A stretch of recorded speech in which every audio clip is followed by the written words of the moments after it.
Hey everyone, David here, and I've got some exciting news to share. I've decided to write a book, and I've entitled it Psychosocial Hazards Are Real. The book is intended to help clarify the fact that psychological safety cannot be achieved without paying attention to the psychosocial hazards people are being exposed to. Despite how much individuals might be interested in treating others with kindness, dignity, and respect, many cultures are so full of psychosocial traps that no psychological health and safety effort can ultimately succeed. But to address psychosocial hazards, you first have to know what they are, and you have to have some idea what to do to address them. Though the book won't be 100% complete until the spring of 2025, I'd like to share a unique opportunity to reserve a copy during the book presale campaign. The campaign will run from September 16th to October 18th, 2024. This will be an opportunity to get one of the first copies of the book, tickets to the book launch event, and other opportunities to learn more about psychosocial hazards. For more information, you can go to my personal LinkedIn or Facebook page, or the LinkedIn, Facebook, or webpage for ID2 Solutions. Don't miss out on this unique opportunity. Now, back to this episode of the podcast. Millions of Americans face mental health challenges daily. The response to these challenges is quite varied. In some cases, the challenge itself results in decreased mental health, but in other cases, the challenge becomes the spark of solutions for the individual and for the greater community. We'll talk with someone that has used their challenges as a springboard to a technology-based approach to addressing mental health. Up next, on this episode of the Psych Health and Safety USA podcast. From Flourish DX, this is the Psych Health and Safety USA podcast. As workplace mental health has become a global priority, there's a greater focus on addressing psychosocial hazards. Each week, we look at psychological safety from an occupational health and safety perspective. Let's talk psychological health and safety. Welcome to this week's Psych Health and Safety USA podcast. I'm your host, Dr. I. David Daniels, and I want to thank you for tuning in. Each week, we seek to increase awareness of the importance of psychological health and safety by learning from the lived experiences, research, and expertise of our guests, as well as advocating strategies to reduce harm and minimize vulnerability to psychosocial hazards in the American workplace. So, Black software engineers are historically underrepresented in the field of software engineering, and the industry still lacks diversity, with white software engineers making up over 52% of the U.S. workforce. Black software engineers, on the other hand, make up less than 5%. The number is even lower for Black female software engineers. The National Center for Women and Information Technology estimates that in 2022, only 3% of all women working in technology were Black. One of the tech industry's more familiar products, though, are the apps that we find on our phones, on the internet, apps for all kinds of things. Those apps are focused on mental health. Mental health apps can be an incredibly valuable tool for managing mental health challenges. So, how does the Black community gain access to mental health related apps when both the tech industry and mental health industry in general lack Black representation? Well, the conversation we'll be having in this episode involves a Black woman who saw a gap in the availability of technology solutions to address mental health challenges and took it upon herself not just to complain about it, but to do something about it. So, let's get started with an introduction of my guest, by my guest, with this question. Who is Jasmin Pierre? Who is Jasmin Pierre? Wow, that put me on the spot. Um, Who am I? Okay, so I am the creator of the Safe Place app, and the Safe Place is a mental health app for the Black community. And we teach how racism impacts the mental health of the Black community and why we have less access to resources. And if you want me to, I can go into a little bit more why I created the app. We certainly will. That's a part of why we're having the conversation because, yeah, I really want to hear about that story. I think it's an important one to hear, particularly during the 1 month of the year where conversations about Black people and Black history goes on in February. But before we do that, one other question. So, what does psychological health and safety mean to you? When you hear that, what do you think about? What does it mean to me? Well, can I tell you what I would like it to see? Right now, I don't feel like it's safe to me, honestly. So in the future, I would like to see it be without police force because there's too much police force in mental health care, and it really doesn't feel like health care at all. It feels more like jail to me. Just a very honest answer. Really, really. Yeah. So you're saying that the approach to mental health in general has kind of a policing kind of law enforcement kind of approach to it. Is that what you're saying? Yes, because even if I talk to my therapist, I will feel safe talking to them until it gets to the point that I might have a mental health crisis. Because as soon as you start talking about suicide or that you might feel like harming yourself, that's a lot of the times they're going to call the police first. A lot of them do. And I've been in those situations and it's really scary because when you go to like the ER and maybe you have a broken bone or you have the flu or something, it's a lot different than the way they treat you when you go in and you have a mental health crisis. I'm like, I should not have to be handcuffed or let out by security or anything like that simply because I'm sick, because I'm not a threatening or dangerous person. Wow. Wow. That's important. That's important. So, wow. Some of that almost rocks me on my heels to be able to figure out where to go after that because I can't say I thought about it in that way, but what you're suggesting makes a lot of sense. A lot of the systems that are out there right now are exactly that way. If you, and as you said, if you mention something that's supposed to be in confidence to a therapist, to a provider, as soon as you tell the truth about how you really feel, then you have to worry about somebody basically, showing up, knocking on your door, locking you up, putting you away, that type of thing, because a lot of it has to do with the stigma that we have around mental health in general. It's as if we want to act like it's not going on, and it's going on for a lot of people. That's So, true. And a lot of people don't know, like the therapists, they become mandated reporters when you tell them stuff like that. So they'll tell you like if I don't say something, I'll lose my job. And that is a problem within itself because why are you more worried about losing your job than the patient? It just makes it hard for the patient and even the therapist because I know there are people in the mental health field who do not agree with this, but sometimes they're at a loss like, well, what do I really do? So that means that we need to take a look at the system as a whole and figure out why is it like this in the first place and what needs to change. yeah. So okay. So let's take a step back to the extent you'd like to share. So tell me a little bit about your mental health journey. Again, to the extent you want to share I want to make sure that feels like a safe conversation itself. But what's your mental health journey kind of been like for you? I'm an open book, so I don't mind telling you.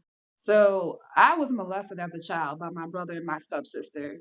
And I didn't start getting the help that I needed until I was an adult. Because in our community, a lot of times that we're told that we don't need therapy. We're just supposed to pray, read the Bible, stuff like that. And also, when I was a little girl, I feel like I wasn't taught enough about molestation and sexual abuse because a lot of times your family tells you it could be a stranger and they don't tell you it could be somebody in your own family. And when it's somebody that you love, it's a lot harder to come forward with stuff like that. So I suffered for years, decades in silence. And it wasn't until I got into college that I was diagnosed first with clinical depression. And I remember when I was first diagnosed, I was in a mental institution. I was taken there against my will. And I mean, that alone was making me feel like I don't want to be here. I don't really want to discuss what's going on with me because you're treating me like this. So I remember when they diagnosed me, I didn't even really want to believe it at first, especially since I heard so much in my community growing up that we don't even go through this kind of stuff. So I still struggled for years because I didn't even want to come to terms with what was going on with me. And eventually I had anxiety, PTSD, and now that I'm 36, a few years ago, I was diagnosed with something called premenstrual dysphoric disorder. And a lot of people have not even heard of that, but it's a very serious disorder. And a lot of women who have had traumatic experiences can have premenstrual dysphoric disorder. I remember we was talking about earlier that mental health and physical health can really go hand in hand, and it really does. Because of all the traumatic experience I was going through with my brother and stepsister, it just really caused a lot of mental health and physical issues in my life. And it's been hard to navigate, just to be honest with you, because eventually I did come to terms with what was going on with me. I wanted to get help. But every time I found myself like in a situation where I might feel suicidal or I might not maybe not feel like I don't want to live anymore, but I know I'm not in a good mental space. Every time I've tried to go to the hospital, it has been either policing or over drugging me. So I just started to feel like, is this really what healthcare is when you need a mental health care provider? I'm like, why is it like this? Because I've never experienced such just it's just horrible the way the system is. And I finally decided that I wanted to help other people in my community as well to find other resources, especially resources that censor us, because there really aren't a lot of resources that center the Black community. And they don't talk about the racism in our community. Like, it actually used to be legal to just do very horrible things to Black people during slavery. And I don't know if you ever heard about this, but there was a mental illness called drapetomania. And it was created here in my hometown, New Orleans, Louisiana. And when I found out that they were telling slaves that they were mentally ill just because they wanted to run away during slavery, and the ways that they were treated when they had drapetomania, they would either cut off your big toes or whip the devil out of you. And when I heard about that, I started to make correlation to like, this is the way the system is today. They're not cutting off our big toes, but they're still overly policing Black people. And the way they used to whip the devil out of Black people, what do we say in the church today? Mental illness is nothing but the devil. It's all linked together. So we really do need more mental health services that reflect the Black experience so that we can get help too. I'm sorry that was such a long explanation. No, it was a necessary explanation. Yeah, it's necessary. These are the kinds of conversations that I think really need to be had, and they need to be had in a kind of more in a much more transparent way. What happens, at least my experience, is I think I'm the only one who's going through this. So there must be something wrong with me. And the reality is we're not the only ones because as you said before, this is a system. And a lot of the system, and I want to give people grace today. I really do. I mean, the positive, upbeat part of me says, I want to give people grace today that no, I don't believe that everybody today is necessarily out to get me because I'm a Black person. I don't believe that. But what I do believe is that the systems that were intended to get me were never really fixed. They were kind of left in place. Uh, a system that was started in slavery was just kind of left there. We won't talk about it. We won't really do anything about it. And when it shows up in 2025, we kind of go, well, things have changed. People have changed. Yeah, but the systems in some cases have not. A lot of the mindsets really have not. And so it doesn't matter what your intent is. It matters how it feels to me when you expose me to something that wasn't It wasn't created to be safe for me. It was created to be safe for you. It's great to work for you. I say this about organizations all the time.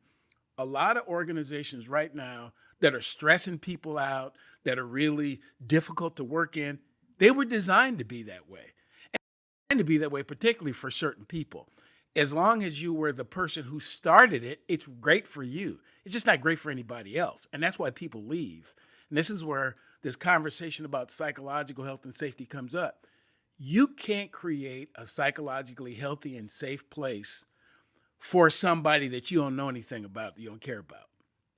You can't. So you have to do it in an informed way. And if I don't know anything about you, it helps to have a conversation with you to get you to know you as a human being before I start trying to figure out how to solve your problem. You can't solve my problem for me. You can help me solve it, but you can't do it for me. Yeah. That is so true. And I agree with what you said about not everybody is out to get us, but the way the system is set up, it's already in place for us not to be able to get things that we need because it goes so far back. And until we change these systems, it's going to keep happening to us. Like I can give you a few statistics right now. Black people are 85% more likely to be no, physically restrained when they go into the mental health hospital. 85%. And we are 63% more likely to be chemically restrained, over drugged. And I have experienced both. So I know there's a lot of mental health professionals that don't even know about these statistics. They don't know about the history of racism throughout psychology and slavery, through Jim Crow, because there is a lot that people don't know about. There was even something during the civil rights era called protest psychosis that was saying that Black people, well, Black men in particular, were schizophrenic and dangerous because they were protesting for our freedom. They literally said that they were angry and schizophrenic. And now today, because of that, they are overdiagnosing Black men with schizophrenia. And that's one of the reasons why it's seen as a dangerous mental illness today, even for other people that are not Black. It's so bad that the system made it like that, that it's impacting everybody. Like they think schizophrenia is very dangerous, but when it comes to Black people, especially Black men, they could even get locked up and killed for having schizophrenia. It's really, really terrible. Wow. Wow. Wow. Yeah. Oh boy. Oh boy. That yeah. Yeah. And when you come with the data like that, that makes it uh a lot more difficult to refute, a lot more difficult to say it's not existing when you come with the information. And one of the things about a psychosocial hazard is it's in the eye of the beholder. It's a hazard to me. It might not be one to you, but it's one to me. And when I talk about it, sometimes people say, well, that's really not objective enough and that's not serious enough and that's why people won't do it. And I go, well, yeah, but it is objective to me. It is objective to a lot of people, and it ultimately affects not only that person, but it affects everybody that they're around. And but so I'm used to dealing with that, but I'm also always really happy and really enthused to hear people who do bring the objective data. These are the facts. This is what's going on. These are the numbers. So if you need numbers, we can give those to you too, if that's going to help you understand. It's Yeah, important to get the yeah. numbers. Like I research about this stuff every year because the data is always changing, but it's like I'm always either finding like really like, oh, it makes me angry to see this data. I'm just gonna have to be honest with you. I either see data from like long ago that's talking about this is why the way the system is now because the racism has been there in psychology, and then you just see how the way the system was built up back then and the way everybody is being treated now, it's scary to realize that the things that can happen to me. Like I still get scared to go to the emergency room if I need to talk to somebody. Like I have support groups now. I will talk to somebody that I feel safe talking to because I'm like, y'all are not dragging me back to another mental health facility. I've had bars on my windows before.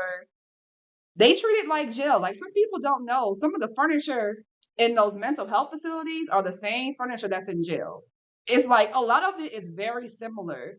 So there's a lot of policing that goes on there. And I'm like, Why should I go back and ask for help if I know that you're just going to treat me pretty much like an animal?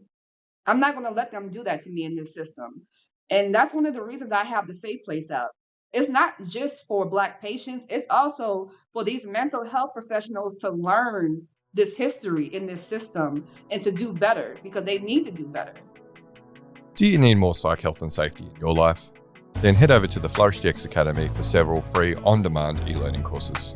If you're an internal professional, follow Flourish DX on Eventbrite to register for any of our free fortnightly interactive webinars. Our flagship professional practice program is also exclusively available for internal professionals. The 12-week course blends theory, applied practice, and interaction with other professionals through live lectures and a monthly community of practice session. Find out more about all these learning opportunities or inquire about a bespoke in-house training at the Flourish DX Academy. www.45003.org. Now back to this episode.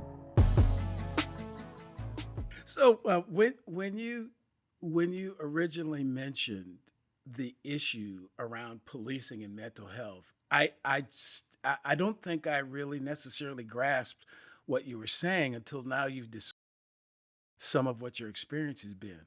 Because and it just, now that I think, it just makes sense that when you take people and so I can think about the days when I was an emergency medical technician and we would have people who were having a mental health crisis at the time. I didn't know this. I was a 20-year-old kid, just kind of doing what I was told. But we would have people that we would restrain them on the stretcher on their way in to supposedly get care. And didn't have we didn't have any other training or any other awareness that this was not a physical thing, that was a mental thing. And wow, that's really something. That's an issue. Wow. Wow. And I can't say I've ever talked to anybody who would be candid enough about their own experience to be able to share this. And I really appreciate the journey that you've taken to be able to tell your story and be able to tell people this is how it feels. This is what it's like, And like I said, even to those people who feel like, well, this is necessary, that's not really necessary. That's just the way you've always done it. And because you don't involve people that's supposed to be helping, you keep doing it, you do it again.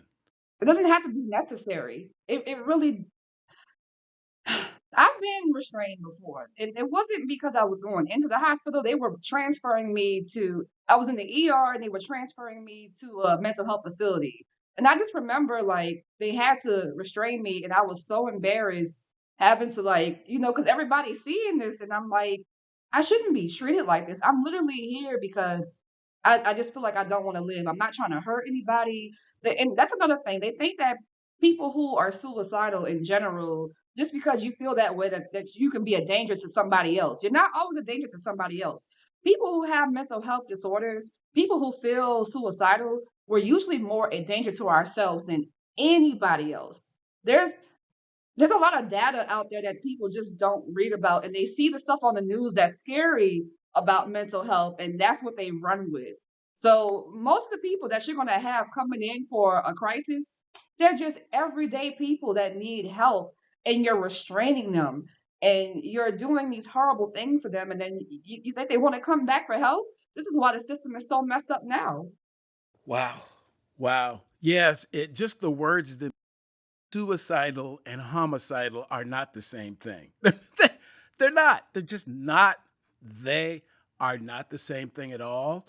And again, to your point, because a person feels like they don't want to live or have self-harming behaviors to themselves doesn't mean that they are going to harm somebody else. And again, as I think about it, again, going back through the experiences I've had, fighting back, trying to stop people from restraining me, I'm not trying to harm them. I'm trying to stop them from harming me.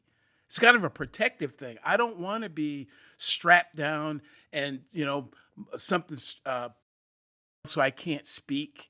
That's got to be really traumatic. That's just got to be really traumatic.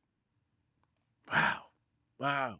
I feel like I have at least a little bit of PTSD from the last experience I've had with trying to get help.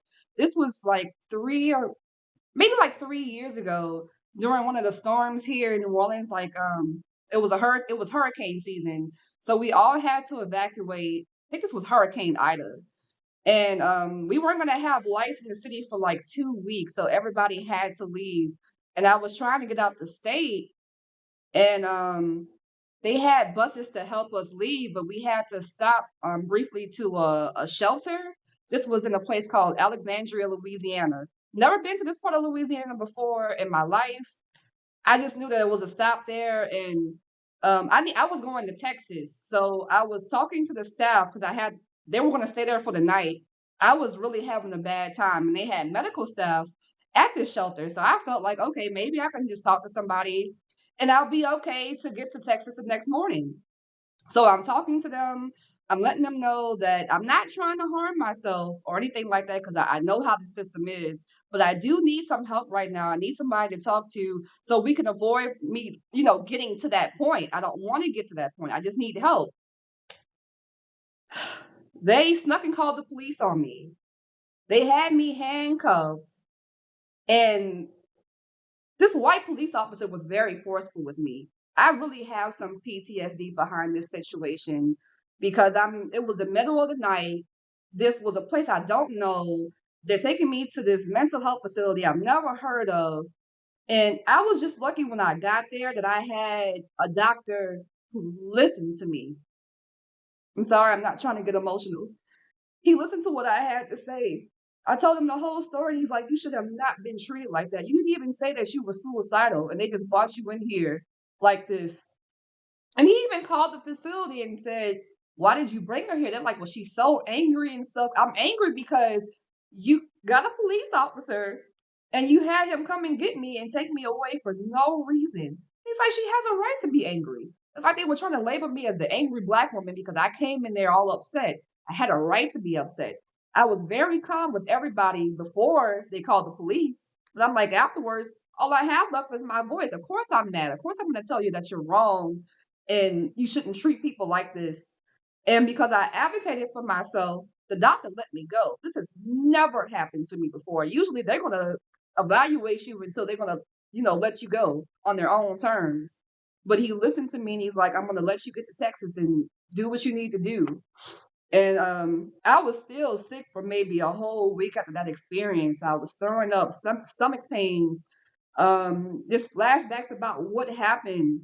And people wonder why Black people don't trust this healthcare system. How can we trust this system when things like this can happen? I'm lucky that nothing worse happened. There are Black people who have been in that situation and didn't make it out with their lives. Wow. And the other thing that's so poignant and so almost kind of disturbing about your story is this wasn't 50 years ago, because that's what we hear. Oh yeah, that stuff that used to happen back in the 50s, back in the 60s. You're talking about 2021 or 22 when people are behaving in this way, and it just makes you wonder, at what point are we going to get to the point to where we, first of all, just look at each other as human beings, and if all of those situations, the people at the shelter probably had no training whatsoever on how to deal with someone having a mental health challenge at all, or who even brings up, I have a mental health concern. And then when they bring up mental health, they go from one extreme to the other. Oh, mental health means this person has to be restrained. They go because they don't really know what they're doing. And the reality is a lot of times even the physical health care they give, isn't great, because we're not going to send our best and brightest down to the shelter with those people. It's just some of the ways that as a society we function that's really kind of sad. But again, to your point, why are you surprised then that people respond the way that they do? Why are we shocked when people, try to advocate for themselves and try to speak up for themselves? Why are you surprised? Because as humans, we are set up to advocate for ourselves. Our body is set up to respond when we feel threatened.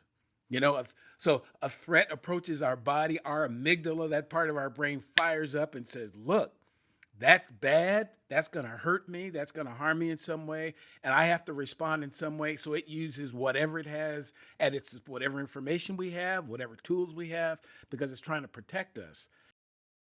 Unfortunately, we just don't look at things as a society in a safety kind of approach. We do jump to the criminals. We jump to the and the other thing I'll say that you make me think about, a lot of these kinds of approaches are in our workplaces as well. Yes, that's true. I've been hearing a lot more about workplace stress from a lot of people.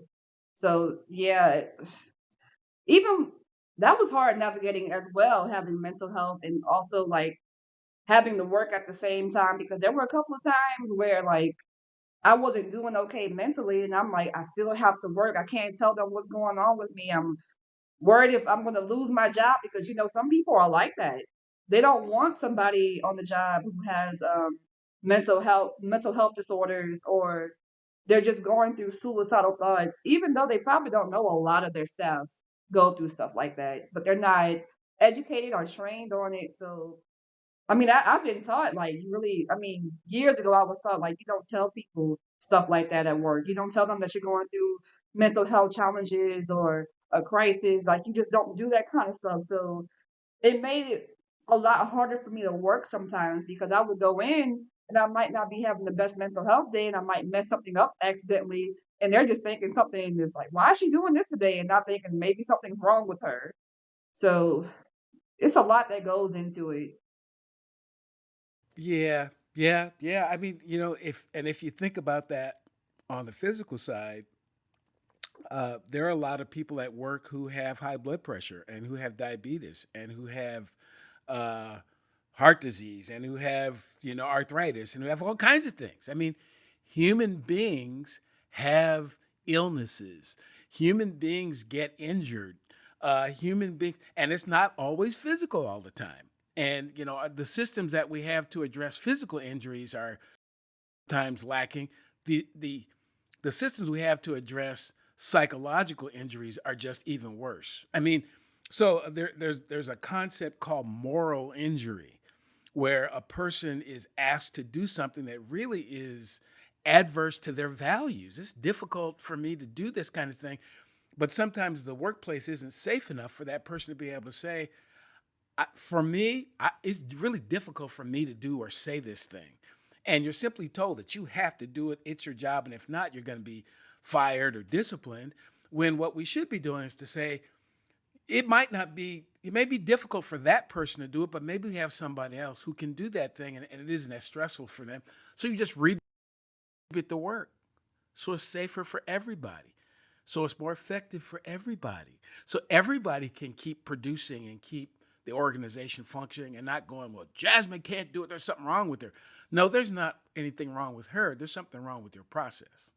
That is so true. And I had to learn that as well because I used to like beat myself up about that kind of stuff. And I'm like, wait a minute.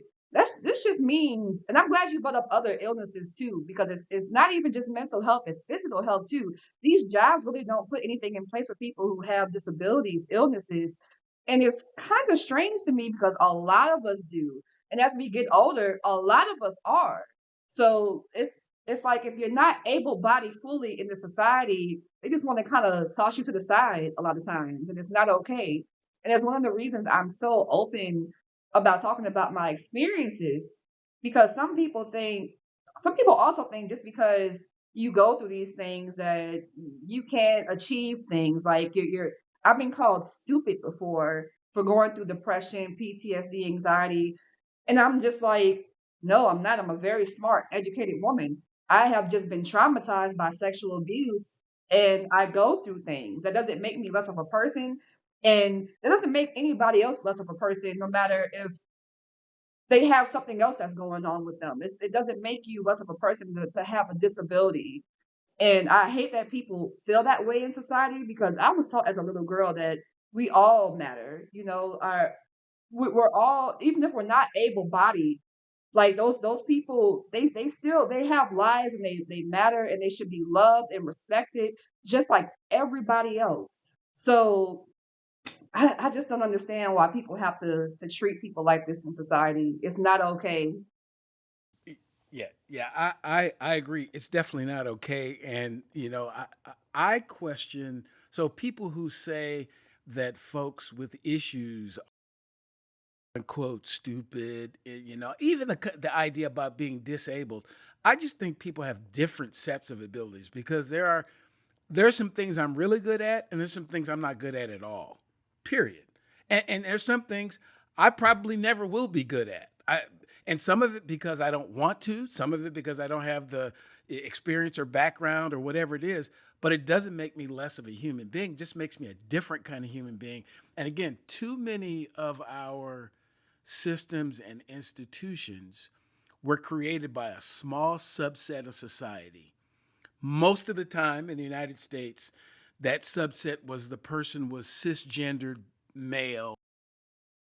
I mean, you know, uh, and again, and I'm not suggesting by any stretch of the imagination that that makes them a bad person either. But you can't compare me to that and then say there's something wrong with me when I don't do it the way that they do it. I do have the privilege in the United States of being male, but I'll never be white. So I won't do things like a white person does. I'm not saying that they're bad. I just have a different way, and my way is just as valuable, particularly to me.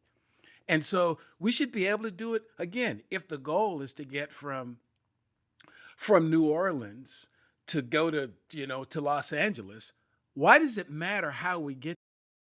Why does it matter? I could go on roller skates. I go on an airplane. I get in a bus, a truck, a tricycle. It doesn't matter. It matters that I get to Los Angeles, and hopefully we set it up such that all those are options. So if we say that you're going to go from New Orleans to Los Angeles in a year, you could probably walk if you wanted to. But we put these labels, well, that's good or bad. No, that's simply different. And same thing with both mental and physical health.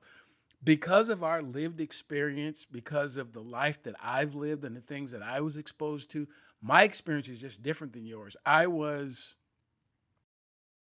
struck by a car when I was either 4 or 5 years old.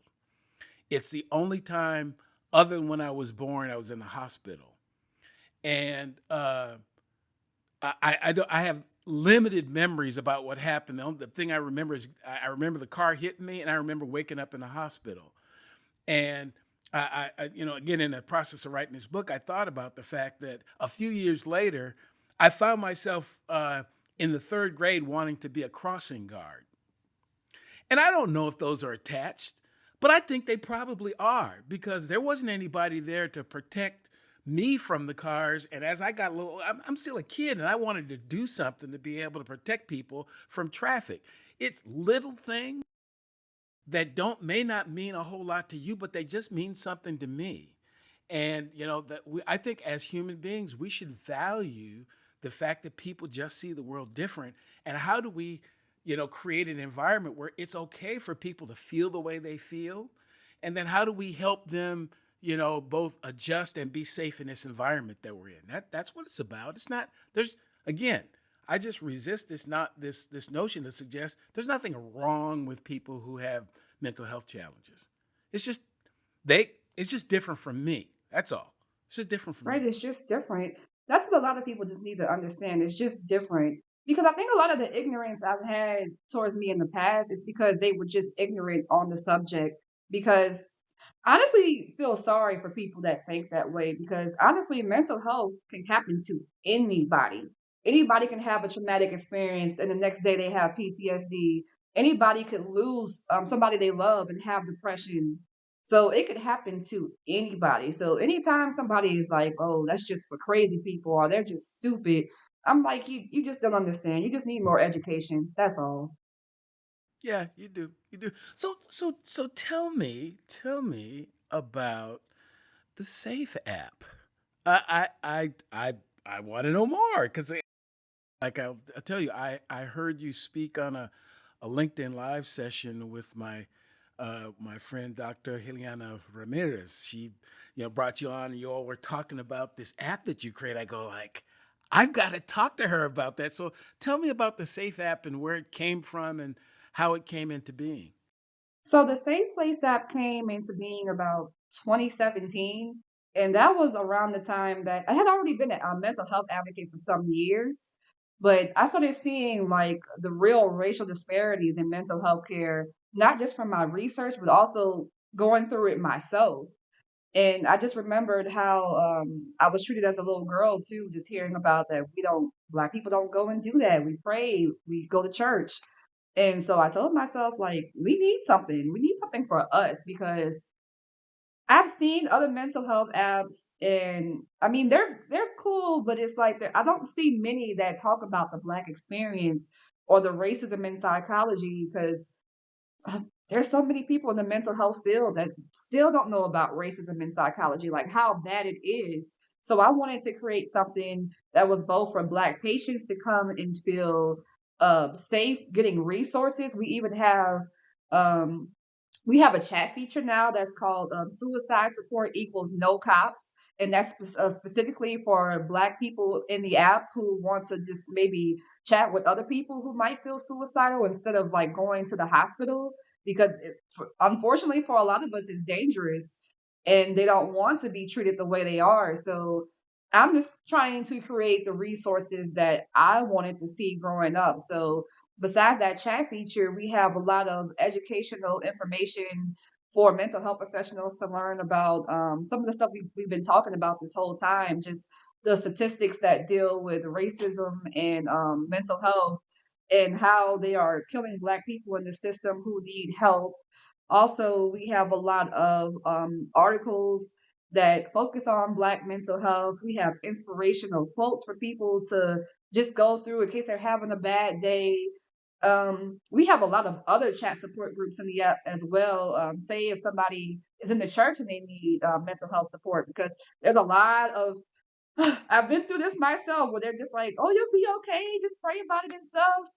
And we need to talk about that more. So we even have a chat feature for Black people in the church who just want to get together and talk about mental health and not feeling like, they're doing something wrong. And I'm like, I try to tell them all the time, like, God still loves you. It's not that you're doing anything wrong and he would want you to get help because a lot of us feel like in the Black community, if we're not going to get better from mental health challenges, that we're somehow shaming God, and that's another reason why a lot of us don't get help. So we have that. We have, it's very important for me to have Black people have a space to talk about sexual abuse in families because it happens so much and it's a very hushed topic.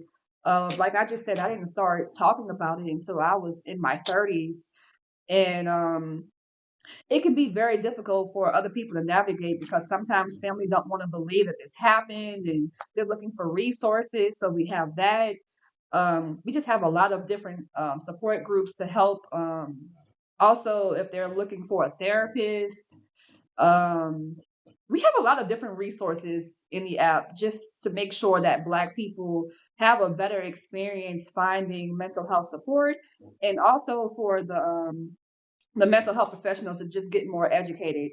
We actually also educate mental health professionals. Like I go to different colleges and stuff and teach them about racism in psychology, the solutions that we want to see going forward with mental health, like not policing everybody, over drugging people. I talk about all that kind of stuff. And I even tell them my own experiences when I go and teach them because it's very important for them to hear patient stories from Black people. We do not have enough people that look like us who are telling these stories, and they're not going to be able to shut me up. I'm going to keep talking about it until we have more resources out there and more research studies that cater to the Black experience when it comes to mental health. So that's another thing that the Safe Place app is looking to do in the future is have more research studies that focus on Black mental health, and because they're leaving us out a lot. They are leaving us out so much in the statistics. Like I do have my research, but I'm like, this is not enough. They never have enough for me to like. I mean, the data in today's society, we need more talking about how Black people feel in these mental health institutions when we're forced to go in there, because that's another thing we talk about in the app, like how we've been policed and how that makes us feel. So I know that was a long explanation again, but we just have a lot of different resources in the app, and I'm always working to create more things so we can just have a better system for Black people. It's not okay that I know that healthcare professionals take an oath, like do no harm, right? But you're doing so much harm to your Black patients. And so if I don't see a system that's working, I am working to create our own system, basically. Wow. I'll share with you the title of my dissertation. So my PhD is in occupational health and safety, and the lived experience of Black workers' exposure to psychosocial hazards in the American workplace. And when I was doing my literature review, I couldn't find not a single and again I've since found some other things, but they weren't occupational health and safety kind of stories. They were all kinds of other stories because the safety profession in and of itself is not extremely diverse. So a lot of the safety professionals don't necessarily think about what's going on in the Black community because they don't live there. And again, not again, they're great people, got some good ideas. I'm saying that there's some of their approaches are incomplete. And that's the issue on a lot of this. It's not that what's out there is all bad. Some of it is trash.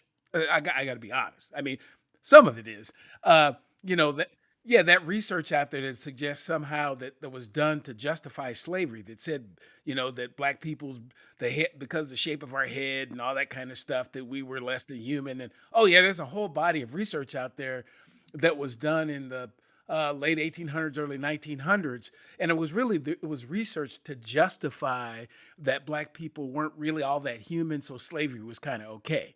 That's that not to feel as badly as they should feel. Now a lot of that has been now debunked later, but a lot of the a lot of the work around gynecology was done by this a man who took enslaved women and basically tortured them. So again, I'm not saying that to be critical of people today, but that was nonsense. And at the time, they thought it made sense, but we found that was ridiculous. And we should not be using that type of information to justify what we do today. But we need to know this is how it got there. So when I look for research around injury to Black people, there just isn't a lot because people didn't think about it. But that's what I do.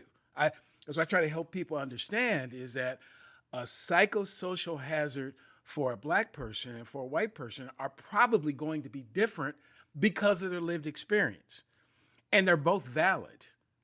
There are people who are frightened when I walk in the room. Why? Because they've been told to be afraid of me. It's not because I actually am a threat to them. It's because they've been told that. They've been told their entire lives that, because I'm a Black male, that I'm imposing. That's what they've been told. So I get it. It's not me, but it's a reality for them. So even when I'm having these conversations, I have to understand that that's what they've been exposed to. But when they get exposed to it in institutions like our government and like our businesses, that's kind of a problem for me. It's just a problem. And I think we should be having more discussion, and we should be doing something about it, not just always talking about it. So the last thing I want to ask is, so this app, the Safe Place app, you helped create. Do you have a background? Are you a software engineer or anything like that? How did you physically create the app? I always laugh when people ask me this question because no, I am not. And it was not that easy figuring it out because that was never my thing, technology. I've always wanted to be in the I haven't always wanted to be in the mental health field, but I always wanted to work in healthcare. Ever since I was a little girl, I knew that's what I wanted to do. So that was the driving force, like me just wanting to have a mental health app for us. I had a friend that was like, you should just research it. Because at first I was going to have somebody else do it for me, but it's very, very expensive like very expensive. And they're like, there's ways that you can build app without coding. And they're like, you just have to research and find out how. So I did a lot of research, spent a few months doing that. I got a notebook and started like just writing down like how I wanted the app to function, like what is this going to do, what's that going to do, and I finally found a platform to host it on, and I was able to basically create it myself, and I just pay a fee each year to keep it hosted on that platform. But I from scratch, I did all of that myself, and I don't regret it either because it was something that I didn't think I could do, but I set my mind to, and I was like, okay, I actually did do this, and it's something that's helping people, and that's really what I wanted it to do. I really wanted to help people because my background is like I'm a peer support specialist. I just got out of Louisiana State University to learn more about mental health. Like, I also wanted to talk about this as well. There's a lot of Black people who have mental health disorders that are mental health professionals say they have cannabis use disorder when they're smoking and stuff, and or they're just using cannabis in general. But a lot of people don't know that, like, well, it's legal in over 30 states now. A lot of Black people are using it as medication. So I actually went back to Louisiana State University because there was a cannabis healthcare and medicine program. They taught us more about how it's very racist how they've been to Black people and Hispanic people when it comes to cannabis healthcare because it's been around for a long time as medicine. But they were telling us that, it's dangerous and you need to lock Black and Hispanic people up. And so, like, even to this day, Black people are 3.6 times more likely to be arrested for cannabis than white people, even though it's legal as medicine and recreational purposes in over 30 states.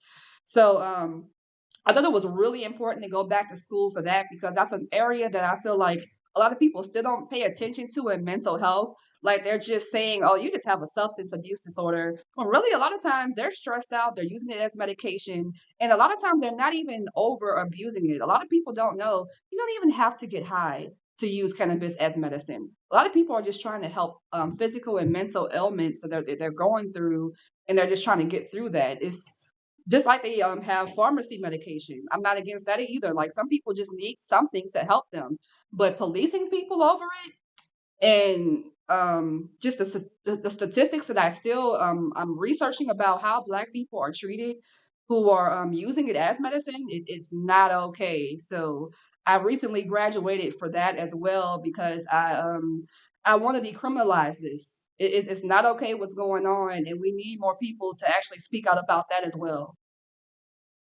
Wow. Wow. Oh boy, oh boy. Okay, so wow, wow. Just so many thoughts going through my mind. I have I had a guest on the podcast a while back that we'll probably have to get the two of you all connected who is an advocate uh for kind of how would I say this? Just getting people more understanding about the benefits of cannabis, to get people to get over this kind of stigma associated with it, to get, for example, to get drug testing really is a kind of ridiculous. The way we use it is kind of ridiculous because a person who's used cannabis, a week and a half ago could be tested and found in their system. A person who drank alcohol, 2 days ago, it's different, because it just metabolizes through your body differently. And we have all these rules and regulations at work that are set up to address something that really isn't a problem. Impairment is an issue, but what the person is impaired by should be less of an issue. We should be concerned about people being impaired. It doesn't matter why they're impaired, and simply not put them in situations to be at risk. But that's a whole nother conversation for another day. I'd like to, if for the final question here, can you share with people if they want to learn more about the Safe Place app? They may want to, strike up a conversation with you, training that you do. or they just want to follow up based on this conversation, what's the best way to do that? They can find me on Instagram at It's the Safe Place. That's ITS the Safe Place. They wouldn't give me the Safe Place, so I'm trying to get that switch, that handle. But until then, that's what it is. And if they go into the section of my bio in my Instagram or my TikTok, it has a link that will bring them to all the information about the app, how you can download it, more about our classes to teach mental health professionals. It's like all the information that's there. And of course, they can also download the Safe Place app for free in the Android and iPhone stores.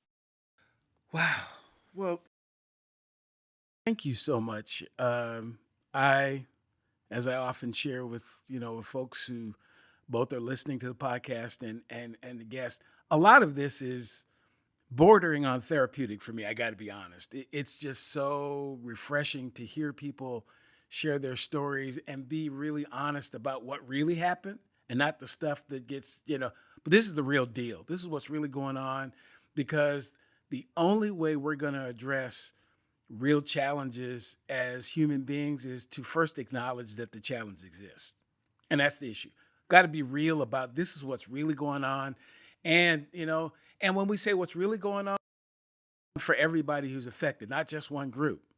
And that means there might be the list might be different, but if it's affecting people and we as a society have the ability to do something about it, I think we should. And I appreciate the work that you've done. It's been such an honor to get to hear your story and have you share. And again, I'm hopeful that this will be for some people that when they hear this, will go, wow, that's something that I can use. That's so hopefully some of the there'll be an increase in the downloads as people hear this episode. So again, thank you very much for what you've had to share. So for those of you the podcast or watching for the first time, hopefully something that you've heard will bring you back to a future episode. Previous episodes of this podcast can be found at psychhealthandsafetyusa.com. You can watch, subscribe, and share the podcast on the Flourish DX YouTube page. And please do join the Psych Health and Safety USA movement by connecting and becoming a subscriber on LinkedIn. So until next time, stay tuned and look out for the next episode of the Psych Health and Safety USA podcast.